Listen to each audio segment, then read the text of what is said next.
Halo semuanya, YouTube kali ini akan menjadi episode yang spesial karena saya akan mencoba untuk bereksperimen. Jadi lewat video kali ini, saya akan mengangkat tokoh-tokoh dunia. Dan tokoh dunia yang saya akan bahas kali ini adalah seorang yang masih sangat muda, umurnya 30 tahun. Dan saya sudah lihat di banyak YouTube channel, khususnya di Indonesia, itu hampir nggak ada yang bahas orang ini. Nah, namanya adalah Fabrizio Romano. Nah, Fabrizio Romano ini merupakan seorang berkebangsaan Italia, umurnya baru 30 tahun. Nah, sebelum saya akan bahas, saya ingin tanya kepada teman-teman semua, kira-kira di dalam dunia olahraga, kira-kira feed atau post mana di dalam sosial media yang memiliki likes paling banyak? Mungkin ada yang berpikir, mungkin likes dari saat Lakers atau saat Golden State Warriors juara NBA, atau mungkin saat misalkan LeBron James atau Stephen Curry mengangkat piala, atau mungkin saat Mbappe memenangkan Piala Dunia atau Messi memenangkan Piala Dunia. Nah, ternyata salah satu likes yang paling banyak itu ada dua.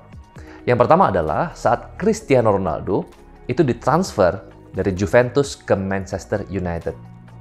Itu mencapai 13 juta likes. Dan yang kedua, sekitar 8-9 juta likes. Dan ini adalah data beberapa bulan yang lalu. Jadi mungkin likes akan bertambah. Yaitu saat Messi ditransfer pindah dari Barcelona menuju ke PSG. Nah, di sini menariknya adalah ternyata kemenangan saat mengangkat piala itu likes-nya malah kalah dengan transfer pemain. Nah, Fabrizio Romano, walaupun usia masih sangat muda 30 tahun, ini dijuluki sebagai King of Transfers. Nah, di sini kita lihat bahwa ada jutaan atensi, artinya atensi akan menciptakan yang namanya nilai ekonomis. Bayangkan, 13 juta like saat Ronaldo pindah dari Juventus ke Manchester United.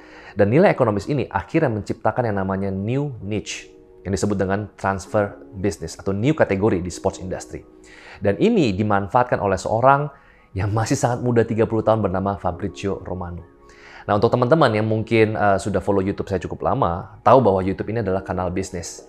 Jadi apa hubungannya dengan transfer market yang ada di dalam dunia sepak bola? Nah, di sini saya akan jelaskan bahwa transfer itu bukan hanya terjadi pada player to player atau dari klub satu ke klub yang lain. Transfer bisnis itu juga terjadi antara jual beli bisnis yang terjadi di private company bahkan di public listed company. Stay tune sampai akhir video, saya akan jelaskan bagaimana scheme yang terjadi di belakang layar atau behind the scene dalam dunia marketplace. Nah, sekarang kita kembali ke Fabrizio Romano. How it started. 2011, usia masih 18 tahun. Dia adalah seorang sports jurnalis dari sebuah website kecil di Italia. Dan suatu saat dia mendapatkan kontak dari seorang agen dari Barcelona. Yang agen ini menyampaikan keinginannya untuk, oke, tolong tulis sebuah blog bahwa kita akan mentransfer pemain bernama Mario Icardi itu dari Barcelona U19 atau Under 19 ke Sampdoria, sebuah klub di Serie A di Italia. Pada saat itu, Fabrizio juga bingung dari mana seorang agen ini bisa mendapatkan kontaknya, tapi dia mencoba untuk menulis blog di dalam website kecil tersebut dan akhirnya terjadilah breaking news. Berita pertama kali Mario Icardi pindah dari Barcelona Under 19 menuju ke Sampdoria itu pertama kali dirilis di website-nya dari Fabrizio Romano. Nah, itu adalah awal karir ketika seorang jurnalis atau sports jurnalis muda itu memiliki satu berita yang bisa dipercaya dan akhirnya menjadi sebuah reference bagi beberapa klub-klub besar di Eropa. Nah, 2011 merupakan awal dari karir gemilang seorang bernama Fabrizio Romano. Nah, tentu saja ini bukan hanya berjalan karena memang keinginan dia, tetapi memang sports industry memiliki landscape baru.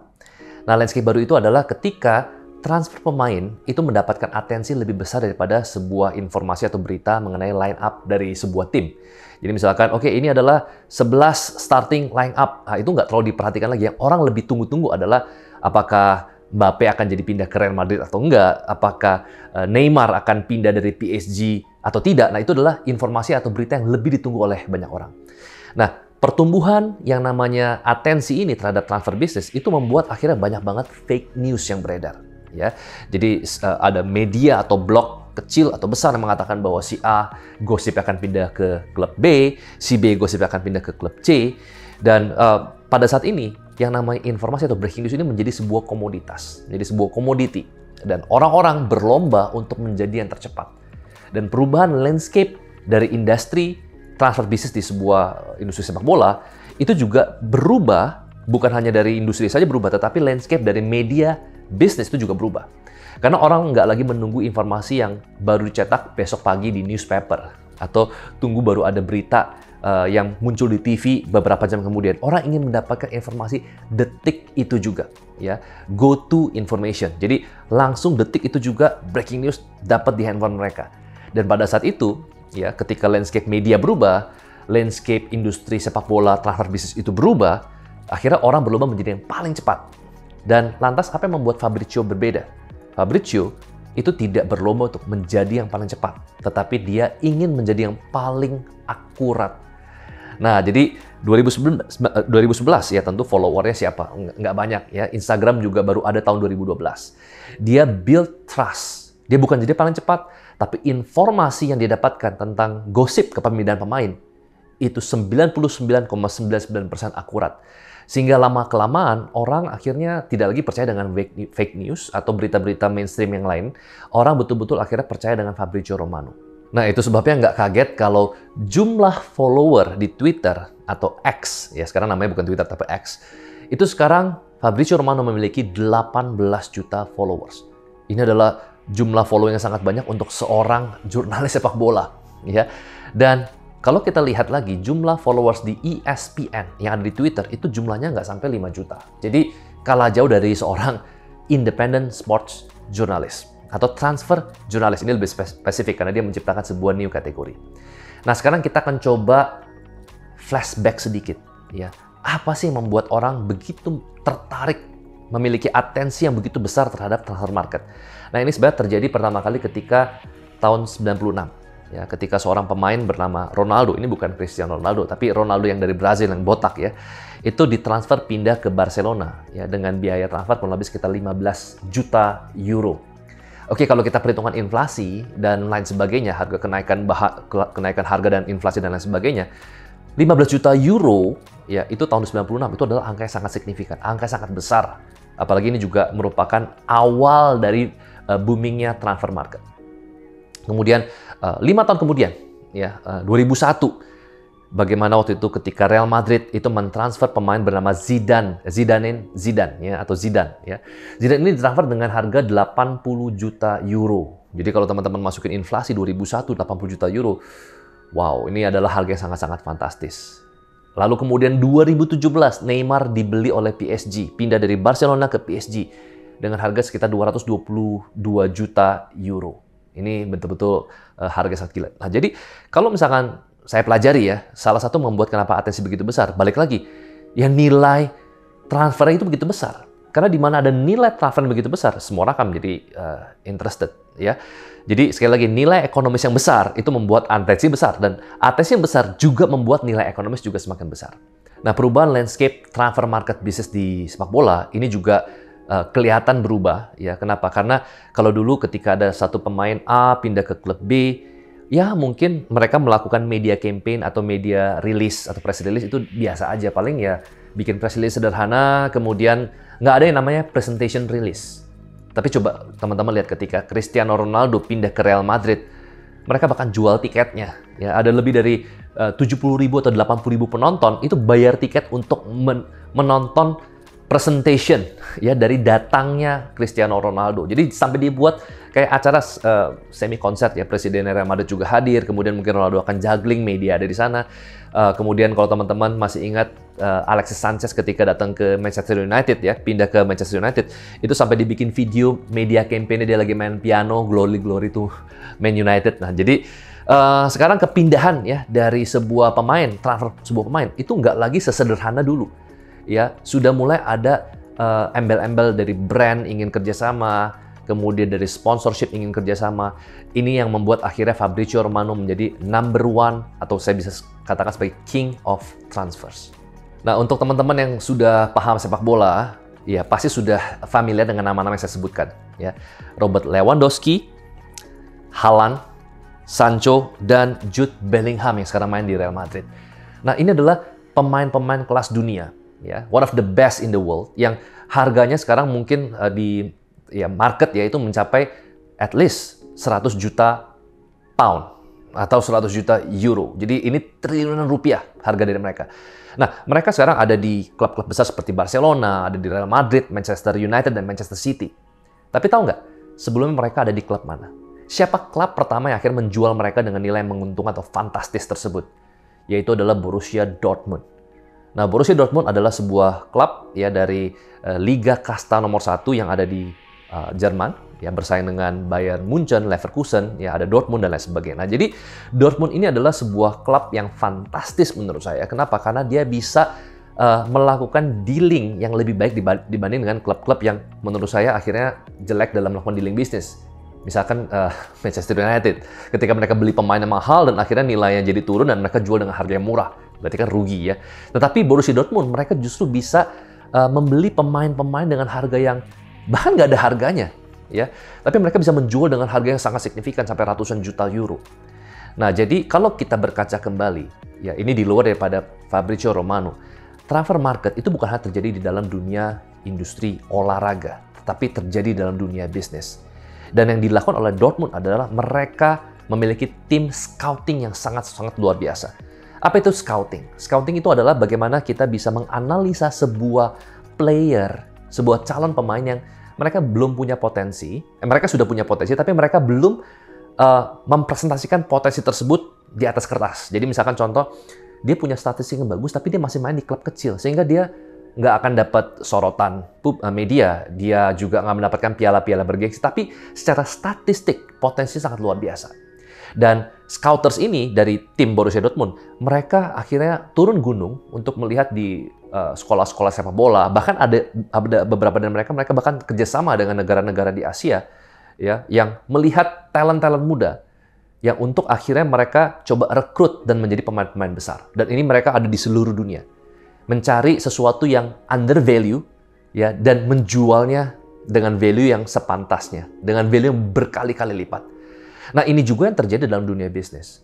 Seorang investor yang genius adalah seorang investor yang mampu untuk bisa men-scouting perusahaan private ataupun yang public, khususnya yang private ya, karena private ini nggak semua orang punya akses. Tentu saja kalau memang itu segampang itu, bagaimana kenapa nggak sebuah klub sebesar Manchester United mereka meng-hire seorang scouting yang memang bagus untuk bisa melakukan hal itu. Jadi ini merupakan sebuah ilmu basic atau dasar yang mungkin seringkali orang merasa ini gampang, tapi kenyataannya nggak semua klub bisa lakukan, nggak semua investor bisa lakukan.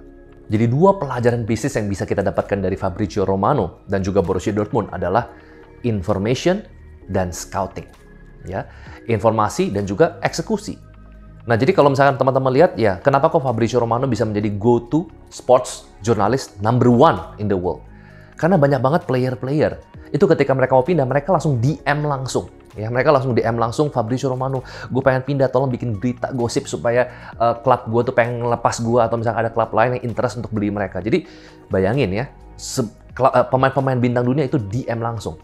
Bahkan di beberapa interview dari Fabrizio Romano, jelang deadline market dia cuma tidur 2 jam. Ya, kenapa? Karena yang namanya transfer market itu terjadi kan worldwide, dan dunia kan punya jam yang berbeda-beda. Ya, mungkin sekarang masih siang di kota apa itu sekarang mungkin masih pagi, di negara belahan lain mungkin sudah sore, jadi dia sampai hanya tidur 2 jam menjelang deadline transfer itu ditutup.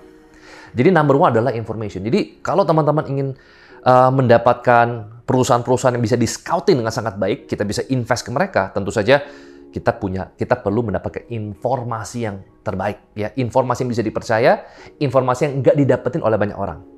Sekarang gini, kalau misalkan informasi tersebut bisa didapatkan oleh ratusan ribuan orang, maka ya tidak akan ada nilai ekonomis di dalam, ya, transaksi tersebut. Jadi transaksi itu bisa menilai adalah ketika informasi tersebut tidak didapatkan oleh banyak orang.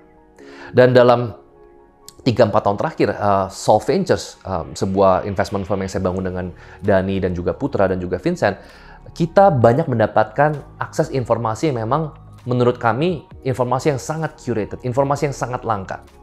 Dan dalam 3-4 tahun terakhir kami sudah 2 kali, ya, 2 kali dan ongoing ketiga kali. Jadi sudah 2 kali kami membeli sebuah perusahaan dengan nilai yang menurut kami cukup make sense, ya. Jadi tidak mahal, tidak murah. Dan kami berhasil jual, ya, ke private placement. Jadi kita jual ke family office dengan nilai 2,5 kali lipat, ada yang sampai 3,5 kali lipat. Nah, jadi di kalender saya itu kurang lebih dalam 1 minggu itu ada 1 sampai 2 company yang kita buat appointment untuk datang ke kantor Solve Ventures, dan company tersebut adalah company yang melakukan fundraising dan kami melakukan scouting. Jadi sebenarnya 1 minggu lebih dari 1 sampai 2, cuman kan kita akan meng-curate. Nggak semua company yang kita rasa kita harus ketemuin terus 1 minggu, misalnya ketemu 4-5 company, itu akan menghabiskan waktu cukup banyak. Jadi kita ketemu 1 minggu 1 sampai 2 company, dan kita akan meng-curate perusahaan tersebut. Dan kalau teman-teman yang, Pak, bisa nggak kita mendapatkan informasi, kita bisa mendapatkan akses, biarin nanti Solve Ventures yang men-scouting. Ya, sama seperti tadi, Dortmund itu mencari atau men-scouting pemain-pemain seperti Jude Bellingham, kemudian Erling Haaland, Robert Lewandowski, dan akhirnya menjadi sebuah pemain yang menjadi superstar. Ya, dan tentu saja bisa, karena kita punya satu akses yang kita berikan, ya, informasi dan scouting ini akan kita berikan akses khusus hanya untuk member dari Circle X. Nah, di sini saya ingin menyampaikan apa itu Circle X, ya. Circle X adalah sebuah private investor community yang saya dirikan sejak tahun 2018. Dan unfortunately, kita akan membuat batch yang terakhir. Jadi kita akan mengadakan Circle X batch yang terakhir, itu akan diadakan selama 8 pertemuan, 2 pertemuan secara offline berupa bootcamp, dan 6 pertemuan secara online atau Zoom. Dan pertemuan pertama dari 8 pertemuan ini akan diadakan tanggal 21 Oktober. Dan ini akan menjadi Circle X batch yang terakhir. Jadi setelah itu tidak ada Circle X lagi.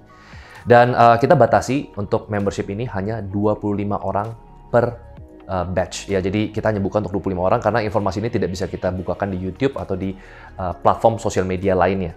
Dan untuk batch yang terakhir, saya akan memberikan satu feature yang berbeda dengan batch-batch yang sebelumnya. Jadi kami akan mengundang 2 international, ya, atau 2 global speakers, yaitu Jordan Belfort yang teman-teman nonton filmnya diperankan oleh cast yang luar biasa, Leonardo DiCaprio, yaitu Wolf of Wall Street. Jadi Jordan Belfort, the real Wolf of Wall Street, itu kan hadir di Indonesia, hadir di Jakarta. Kemudian New York Times bestselling author dari Girl Boss, yaitu Sophia Amoruso, yaitu dia akan hadir ke Jakarta juga. Dan untuk khusus, ya, batch terakhir dari Circle X tanggal 21 Oktober itu akan bisa mendapatkan kesempatan untuk bisa bertemu dengan Jordan Belfort, the real Wolf of Wall Street, dan juga Sophia Amoruso, New York Times bestselling author dari Girl Boss. Untuk informasi lebih lengkap dan waiting list, bisa hubungi nomor yang ada di bawah saya. I'll see you there. Hey Indonesia, JB here, the real Wolf of Wall Street. I'm excited to announce that I've been invited as a guest speaker for the FinFolk Conference 2023.